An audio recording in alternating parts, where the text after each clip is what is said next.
Face towards ಇರಬೇಕು. ಇದು ಏನಾಗಿರ್ಬೇಕು, ಇದು ಶೇಪ ನೀವು ಫೇಸ್ ಟುವರ್ಡ್ಸ್ ಇತ್ತಪ್ಪ ಅಂದ್ರೆ ಅಲ್ಲಿ ಇಮೇಜ್ ನೋಡಿದ್ರಪ್ಪ ಅಂದ್ರೆ ನೀವು ಅಲ್ಲಿ ಇಮೇಜ್ ಏನಾಗುತ್ತೆ, ಫಾರ್ಮೇಷನ್ ಆಗುತ್ತೆ. ಫಸ್ಟ್ ಕ್ವಶನ್ ಇತ್ತು, it forms the image. It will forms the image ಅಂದ್ರೆ ಏನು, ಇಮೇಜ್ ಏನಾಗ್ಲತ್ತೆ ಇಲ್ಲಿ ಫಾರ್ಮೇಷನ್ ಆಗ್ತದೆ. ಯಾವ ಟೈಪ್ ಆಫ್ ಇಮೇಜ್ ಅದಪ್ಪ ಅಂತಂದ್ರೆ ಇದು ಇನ್ವರ್ಟೆಡ್ ಇಮೇಜ್. ನಮ್ದು ಏನಾಗ್ಲತ್ತ, ನಮ್ದು ಉಲ್ಟಾ ಇಮೇಜ್ ಕಾಣಿಸ್ತದೆ, ಅದು ಸೀದಾ ಕಾಣಿಸ್ತದೆ, ಏನಾಗ್ತದ ಉಲ್ಟಾ ಇಮೇಜ್. ರೈಟ್ ಇದು ಲೆಫ್ಟ್ ಕಾಣಿಸ್ತದೆ, ಲೆಫ್ಟ್ ಇದು ಏನು ಕಾಣಿಸ್ತದ, ರೈಟ್ ಕಾಣಿಸ್ತದೆ, ರೈಟಾ.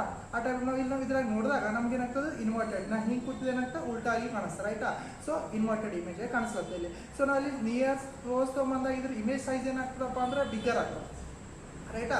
ಇಲ್ಲಿ ನಾವು ಸ್ಪೂನ್ನ ಹಿಂಗೆ ಸ್ಲೋ ಆಗಿ ನಾನು ಸನಿ ಕಡೆಯಿಂದ ನಾವು ಫೇಸ್ ಟುವರ್ಡ್ಸ್ ತೊಗೊಂಡು ಬಂದ್ರೆ ಫೇಸ್ ಇಮೇಜ್ ಏನಾಗ್ಲತ್ತಪ್ಪ ಅಂತಂದ್ರೆ ಬಿಗ್ಗರ್ ಆಗಿ ಆಗ್ತದೆ. ಅದೇ ರೀತಿ ಸ್ಲೋ ಆಗಿ ನಾ ಹಂಗೆ ಅವೇ ಫ್ರಮ್ ಮೂವ್ ಮಾಡ್ದಪ್ಪ ನಮ್ಮ ಫೇಸಿಂದ, ಅವಾಗ ಇದ್ರ ಇಮೇಜ್ ಏನಾಗ್ತದಪ್ಪ ಅಂದ್ರೆ ಸ್ಮಾಲರ್ ಇನ್ ಸೈಜ್ ಆಗ್ತದೆ. ಏನಾಯ್ತು ಕಂಡೀಷನ್, ಮೊದಲ ಸ್ಪೂನ್ ತೊಗೊಂಡ್ರಿ ಅಲ್ಲಿ ಇಮೇಜ್ ಫಾರ್ಮೇಷನ್ ಆಗುತ್ತೆ, ಎಸ್ ಆಯ್ತಾ. ಯಾವ ನೀವು ಹಂಗೆ ಟುವರ್ಡ್ಸ್ ಯುವರ್ ಫೇಸ್ ಮೂವ್ ಮಾಡಿ